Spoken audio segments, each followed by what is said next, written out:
Photoelectric effect पर based एक conceptual question देखिए, कई बार बोर्ड एग्जाम में पूछा गया है। दो फोटो सेंसिटिव मटेरियल्स हैं ए और बी, ए की थ्रेशोल्ड फ्रीक्वेंसी बी से ज़्यादा है। दोनों के लिए stopping potential versus frequency graph plot करना है और दो बातें बतानी है। पहली, किस केस में स्टॉपिंग पोटेंशियल ज़्यादा होगा और क्यों। दूसरी, slope of the graph nature of material पर डिपेंड करता है या नहीं। सवाल कैसे लगाएंगे। आइंस्टीन फोटोइलेक्ट्रिक इक्वेशन याद होनी चाहिए। Maximum kinetic energy of the emitted photo electrons किसके बराबर होती है, incident energy minus work function. और maximum kinetic energy stopping potential के टर्म्स में लिखनी पड़ेगी। क्यों? क्योंकि स्टॉपिंग पोटेंशियल ही मैक्सिमम काइनेटिक एनर्जी वाले फोटो इलेक्ट्रॉन्स को स्टॉप करता है। यानी के ई की जगह स्टॉपिंग पोटेंशियल के टर्म्स में क्या लिखेंगे, ई वी। वी नॉट है स्टॉपिंग पोटेंशियल, तो ई वी नॉट लिख दिया।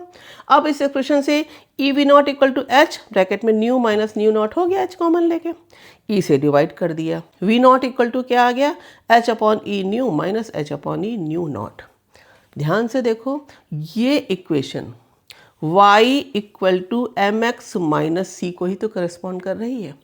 y एक्सिस पर वी नॉट, एक्स एक्सिस पर फ्रीक्वेंसी ली, क्या आएगी, y equal to M x minus c किसकी इक्वेशन होती है, स्ट्रेट लाइन की। माइनस सी का मतलब होता है negative intercept.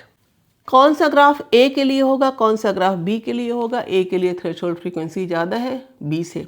Straight line graph x axis को जिस पॉइंट पर टच करता है, इंटरसेक्ट करता है, वही थ्रेशोल्ड फ्रीक्वेंसी होती है।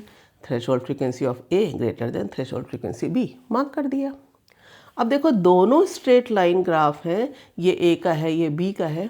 किसका स्टॉपिंग पोटेंशियल ज़्यादा होगा, न्यू नॉट जिसका ज़्यादा होगा तो वी नॉट कम होगा। किसका न्यू नॉट ज़्यादा है, ए का, तो उसका स्टॉपिंग पोटेंशियल कम होगा। यानी स्टॉपिंग पोटेंशियल ए का कम होगा और बी का ज़्यादा होगा। स्लोप पर आते हैं, दोनों ही तो पैरेलल लाइन है। दोनों की इक्वेशन में ए और बी सफिक्स ही तो लगाना है। y equal to M X में m ही तो स्लोप है, दोनों के लिए स्लोप h अपॉन ही है, यानी स्लोप मटेरियल पर डिपेंड नहीं कर रहा।